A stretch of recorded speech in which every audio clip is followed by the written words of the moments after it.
So hey guys, welcome to my YouTube channel learning चल। आज के लेक्चर में हम सीखेंगे मोल फ्रैक्शन ही, पर इस बार एक very important question mole fraction पे कैसे सॉल्व करते हैं सब देखेंगे, अच्छे से देखेंगे, डीप में देखेंगे। आगे तक मेरे साथ जुड़े रहिए। एक very important property of mole fraction है।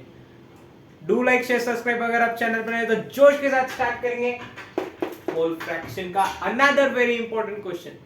पिछले लेक्चर में हमने कवर किया था कि क्या है मोल फ्रैक्शन, क्या है, कैसे फॉर्मूलाज है, कैसे सॉल्यूशन का मोल फ्रैक्शन कैलकुलेट करते हैं, कैसे क्या होता है, सब देखा था। फिर से एक रिकैप ले लेंगे, शॉर्ट रिकैप लेंगे, स्टार्ट करेंगे जोश के साथ, क्वेश्चन रीड करेंगे। The mole fraction of glucose in aqueous solution is 0.2, then molality of solution will B.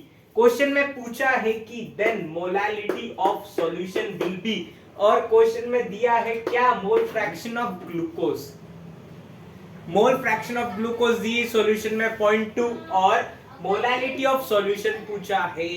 भैया कुछ आ रहा है समझ में, कुछ आ रहा है समझ में, नहीं आ रहा है तो टेंशन मत लेना, नहीं आ रहा है तो टेंशन मत लेना कि मोल फ्रैक्शन क्या है। भैया मोल फ्रैक्शन पिछले लेक्चर में मैंने बोला था कि अगर ए और बी सॉल्यूशन के दो कंपोनेंट है, ठीक है, चलो यहां ग्लूकोज और एक्वियस सॉल्यूशन यानी वाटर, ग्लूकोज प्लस वाटर दोनों ने मिलके बनाया क्या, एक सॉल्यूशन। जोश के साथ कि ग्लूकोज और वाटर ने मिलके बनाया एक सॉल्यूशन। ग्लूकोज और वाटर ये दोनों क्या हो गए, सॉल्यूशन के दो कंपोनेंट हो गए, ठीक है। सब मोल फ्रैक्शन ऑफ ग्लूकोज क्या होगा, अगर मैं बोलूं ग्लूकोज के mole number of moles is G, small G, और नंबर ऑफ मोल्स वाटर के हैं small W, so mole fraction of glucose क्या है, मोल फ्रैक्शन ऑफ ग्लूकोज होगा कि number of moles of glucose divide by total number of moles in solution. Solution किससे बना है, ग्लूकोज और वाटर से। ग्लूकोज और वाटर के कितने मोल, G and W, so G plus W is the total number of moles present in solution। आई बात समझ में, ठीक है। अब मोल फ्रैक्शन ऑफ वाटर क्या होगा, मोल फ्रैक्शन ऑफ वाटर है W, number of moles of water divide by total number of moles present in solution. Click हुआ, जोश बना रहना चाहिए, कंफ्यूज नहीं होने का, कंफ्यूज नहीं। और मैंने ये समझाया था कि mole fraction of glucose plus mole fraction of water is equals to 1। हमेशा हमेशा इंडिविजुअली जितने भी सॉल्यूशन के कंपोनेंट है, या कितने कंपोनेंट है, दो, जितने भी सॉल्यूशन के कंपोनेंट है उनके इंडिविजुअली जो मोल फ्रैक्शन आएगा उन सबको ऐड करने के बाद आंसर 1 आएगा, हमेशा 1 आएगा, ठीक है। So mole fraction of glucose plus mole fraction of water हो गया क्या, 1। और मोल फ्रैक्शन के एक इंपॉर्टेंट मोल फ्रैक्शन की इंपॉर्टेंट प्रॉपर्टी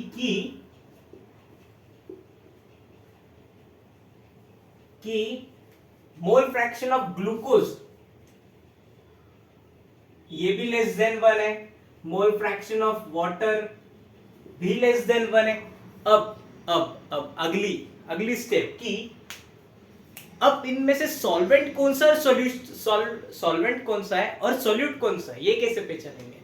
सॉल्वेंट जो क्वांटिटी में ज्यादा है, सॉल्यूट जो क्वांटिटी में कम है, जिसका मोल फ्रैक्शन ज्यादा वो हो गया सॉल्वेंट, जिसका मोल फ्रैक्शन कम वो हो गया सॉल्यूट।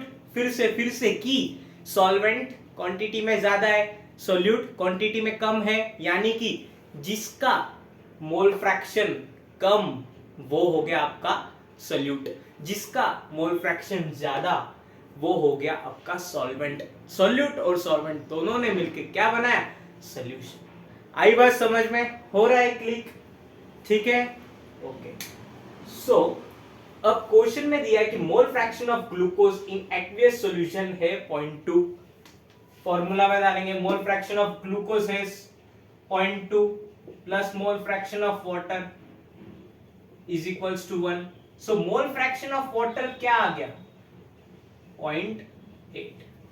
आई बात समझ में, मोल फ्रैक्शन ऑफ वाटर क्या आया 0.8, यानी कि जोश के साथ की मोल फ्रैक्शन ऑफ वाटर 0.8 है, मतलब कि वाटर सॉल्वेंट है, वाटर इज सॉल्वेंट। और ग्लूकोज क्या है भैया आपका सोल्यूट। ठीक है, जो क्वांटिटी में कम है वो सोल्यूट है, जो क्वांटिटी में ज्यादा है वो सॉल्वेंट है। क्वांटिटी में कम यानी कि मोल फ्रैक्शन कम, जिसका मोल फ्रैक्शन कम है वो सोल्यूट है, जिसका मोल फ्रैक्शन ज्यादा है वो सॉल्वेंट है। मोल फ्रैक्शन वाटर का 0.8 है और मोल फ्रैक्शन ग्लूकोज का 0.2 है, यानी कि मोल फ्रैक्शन ग्लूकोज का 0.2 यानी कि ग्लूकोज आपका सोल्यूट है और सॉल्वेंट वाटर है। हुआ क्लियर। ठीक है, जोश बना रहना चाहिए कि अगला क्वेश्चन क्या पूछा है। देन कैलकुलेट, या कैलकुलेट आएगा, ठीक है। Then calculate molality of solution, then molality of solution will be, थोड़ा सा ध्यान देना, इंपॉर्टेंट कंसेप्ट है, ये रफ कर देंगे, स्क्रीनशॉट ले लो आप पूरा, ठीक है। ओके, ये रफ कर देंगे हम, ये तो हो गया भैया, हमारे समझ आ गया पूरा। अब थोड़ा आगे का सीखो, देखेंगे, जरूर देखेंगे आगे का। हमें क्या पता चला कि मोल फ्रैक्शन ग्लूकोज का 0.2 है और मोल फ्रैक्शन वाटर का 0.8 है, ठीक है। ओके, मतलब ग्लूकोज क्या हो गया हमारा सोल्यूट और वाटर क्या हो गया सॉल्वेंट। हो गया क्लियर। एकदम आराम से देखेंगे एकदम, कि अब पूछा है मोलैलिटी ऑफ सॉल्यूशन। अब ये मोलैलिटी किसकी फाइंड करें, क्वेश्चन में तो दिया नहीं है सोल्यूट सॉल्वेंट सॉल्यूशन, किसकी मोलैलिटी फाइंड करें। हमेशा याद रखेंगे मोलैलिटी हमेशा सोल्यूट की फाइंड की जाती है, और सोल्यूट कौन सा होता है, जो क्वांटिटी में कम है। क्वांटिटी में कम कौन है, ग्लूकोज।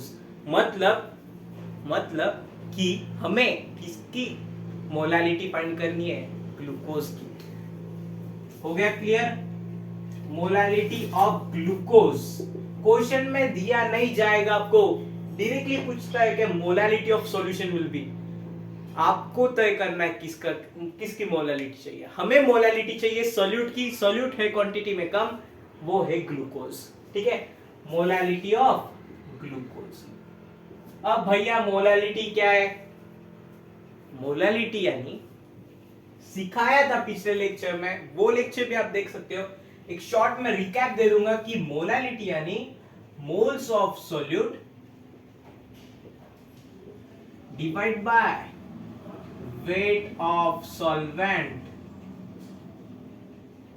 वेट ऑफ किसका सॉल्वेंट इन किलोग्राम। हमेशा याद रखेंगे वेट ऑफ सॉल्वेंट चाहिए और किलोग्राम में चाहिए, ग्राम में नहीं चाहिए, किलोग्राम में चाहिए, और वेट ऑफ सॉल्वेंट चाहिए, ना कि solution. Okay, moles of solute divide by weight of solvent. Okay, ठीक है। अब नेक्स्ट स्टेप, मोल फ्रैक्शन 0.2 दिया है, इसका मतलब क्या हुआ, मोल फ्रैक्शन ऑफ ग्लूकोज इज 0.2, इसका मतलब क्या हुआ, नंबर ऑफ मोल्स ग्लूकोज के भी नहीं पता है, नंबर ऑफ मोल्स वाटर के भी नहीं पता है। एजम्पशन करेंगे, क्वेश्चन जितने आप सॉल्व करेंगे उसके साथ आपको ये ट्रिक समझ में आएगा, कहाँ एजम्पशन करना चाहिए कहाँ नहीं करना चाहिए। हमें क्वेश्चन में नंबर ऑफ मोल्स नहीं दिए, एजम्पशन करना पड़ेगा, तभी ये क्वेश्चन सॉल्व होगा। हमें मोल फ्रैक्शन ऑफ ग्लूकोज दिया है 0.2, इसका मतलब हुआ कि मोल फ्रैक्शन ऑफ ग्लूकोज 0.2 है, इसका मतलब ये होगा 2/10। ऐसे एजम्पशन करो कि 2/10, यानी कि number of moles of glucose कितने हो गए 2, total number of moles in solution कितने हो गए 10। आ रही बात समझ में कि मोल फ्रैक्शन ऑफ ग्लूकोज हमें 0.2 गिवन है, इसलिए मैंने कंसीडर किया कि ये कुछ ऐसा इक्वेशन आया होगा, किसका, मोल फ्रैक्शन ऑफ ग्लूकोज का। मतलब number of moles in glucose कितने हुए 2, number of moles in solution 10, so number of moles of solvent कितने हुए 8। आ रही बात समझ में? आ रही बात समझ में? Number of moles of solvent कितने हुए? 8। Number of moles of solute 2। Total number of moles in solution 2 + 8 10। आई बात समझ में? ओके, हो रहा है फंडा क्लियर? ठीक है। अब हमें पता चला कि भैया number of moles of solute है कितने? 2। ठीक है। अब हमें चाहिए क्या? वेट ऑफ सॉल्वेंट, वो भी किलोग्राम में। आई बात समझ में? ठीक है। अब देखेंगे वेट ऑफ सॉल्वेंट कैसे फाइंड करना। Number of moles of solvent कितने पता चले? 8। मोल्स किसके? सॉल्वेंट क्या है? एक्वियस, यानी वाटर। वाटर है भैया, वाटर। नंबर ऑफ मोल्स है ग्लूकोज के 2, वाटर के है 8। सो फाइंड क्या करेंगे? Total weight of solvent. Okay, water H2O, इसका केमिकल फॉर्मूला है, उसका मोलर मास क्या है? H2O का मोलर मास है 2 × 1 + 16, that is 18 gram. 18 gram is nothing but H2O molar mass. Mass of 1 mole of H2O is 18 ग्राम। हमें कितने मोल्स दिए? 8 ग्राम। 8 moles, 18 × 8 is the weight of solvent। चाहिए किसमें? चाहिए किसमें? किलोग्राम में। है किसमें? ग्राम में। क्या करेंगे? कन्वर्जन करेंगे। 1 ग्राम होता है 10⁻³ किलोग्राम इंटू 10⁻³ ये ऊपर जाएगा 2 × 10⁻³ डिवाइड बाय 18 × 8। आपका प्रॉब्लम हो गया सॉल्व। ये आ गई भैया आपकी मोलालिटी ऑफ सॉल्यूशन। बिल्कुल JEE लेवल का क्वेश्चन है, आना ही चाहिए ये कॉन्सेप्ट। एजम्पशन का कॉन्सेप्ट, सॉल्यूट सॉल्वेंट पहचानने का कॉन्सेप्ट, और मोलालिटी में सोल्यूट के ही मोल्स लेते, divide by weight of solvent करते हैं, और weight of solvent in KG ही चाहिए। ये आ गया भैया आपका फाइनल आंसर। ठीक है, स्क्रीनशॉट ले लो। सो ये क्वेश्चन हमने देखा, अभी के लिए इतना ही करेंगे बस। Bye bye, thank you.